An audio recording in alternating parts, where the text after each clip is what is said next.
will demonstrate that during our workshop today. The next thing I'll be talking about is this right here.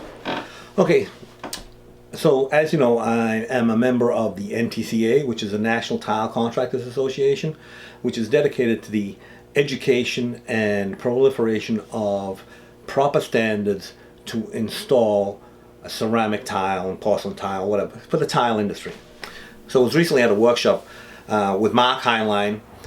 With this sticker, I christened thee an NTCA member truck.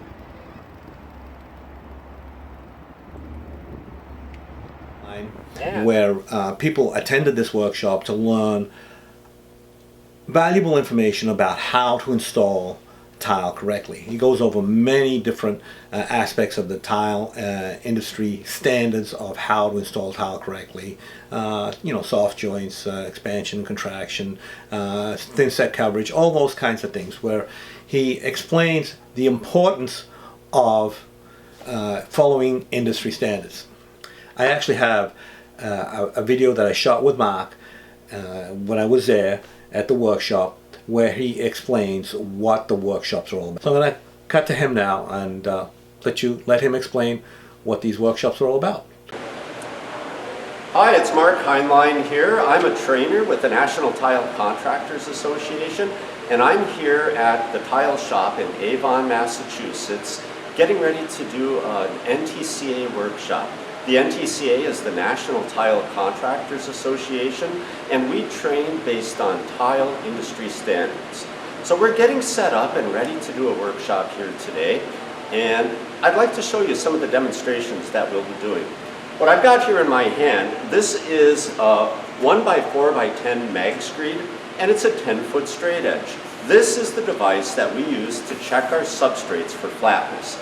That's one of the very important things that we'll be talking about today in this workshop.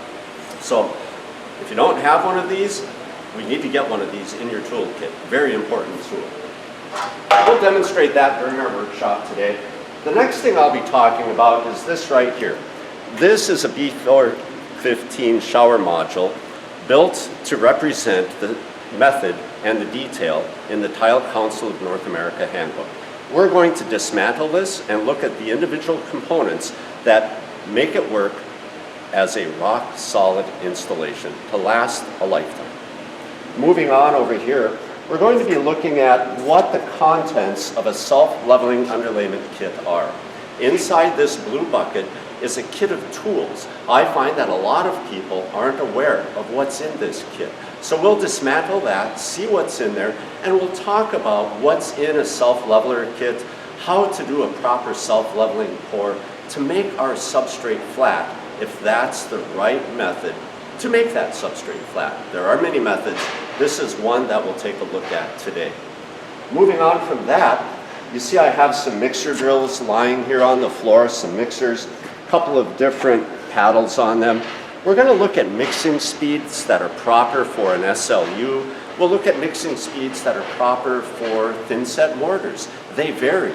It matters how you mix it, and it matters how much water is in the mix. Chemists that design our mortars, they're very particular. I've met with some, I've had the privilege of being in some of their laboratories, and they tell me, Mark, make sure you tell your audiences that those instructions on the back of the bag, follow those instructions. We mean it. We design these things and to have specific functions, and they need to be mixed properly with the right amount of water at the right speed for the right amount of time so that they perform properly for the installer.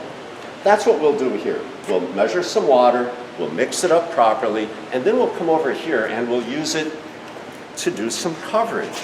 This is a demo that I have set up to make sure that we're getting the right amount of coverage on the backs of our tile. You can see right over here that I've got a stack of varying sizes of tile. I've got some ceramic, I've got some porcelain, I've got some stone, I've got some small 4x4s.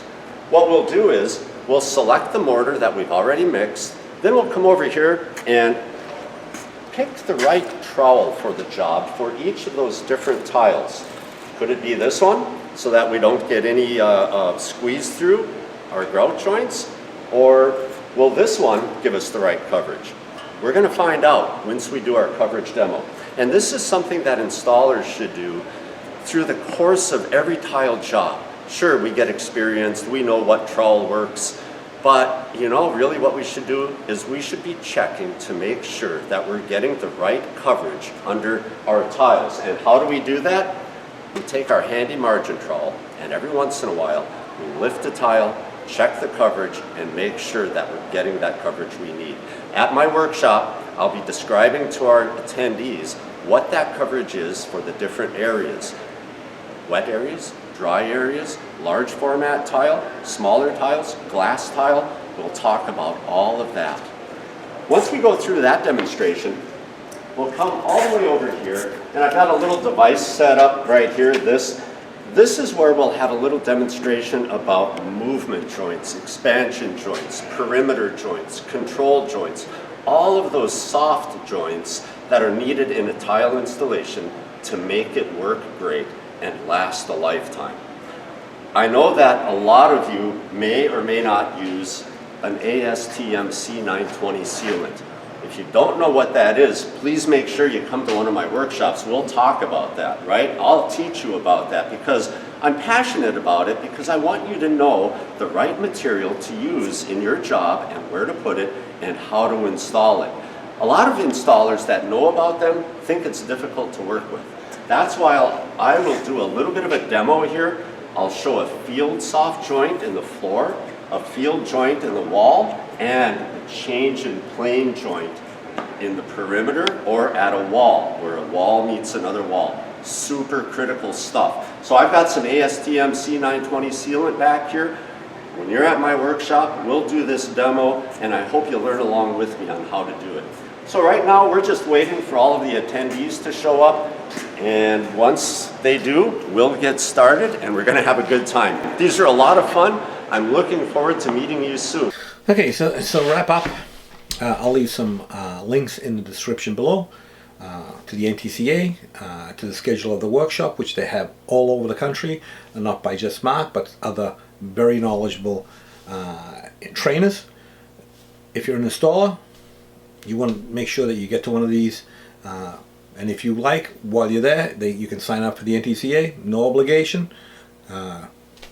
Great to go to one of these workshops, and if you do go, I promise you, you're going to learn something that you didn't know. Also, I'll leave, don't forget to subscribe, leave your comments in the comment section below, and don't forget to check out my online store, dibsmart.com. Thanks a lot.